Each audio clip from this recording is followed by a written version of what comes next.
সূরা মায়েদার 104 নম্বর আয়াতে আল্লাহ পাক বলেন, হে নবী, যখন মানুষদেরকে আপনি বলবেন আসো আল্লাহর বিধানের দিকে, রাসূলের আদর্শের দিকে,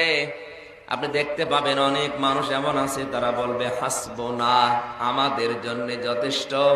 মা ওয়াজাদনা, যা আমরা পেয়েছি, আলাইহি আবাআনা, আমাদের পূর্বপুরুষ বাপ দাদা মুরব্বী পীর সাহেব বুজুর্গ যাই বলেন, এদের কাছ থেকে আমরা যা পেয়েছি এইটাই যথেষ্ট, আর লাগবে না। আওয়ালাউ কানা আবাউহুম, হরফে ইস্তেফহাম, প্রশ্নবোধক চিহ্ন, ইন্টারগেটিভ সেন্টেন্স এটা। আল্লাহ পাক বলেন যদিও তাদের ওই মা বাবা পূর্বপুরুষ বাপ দাদা,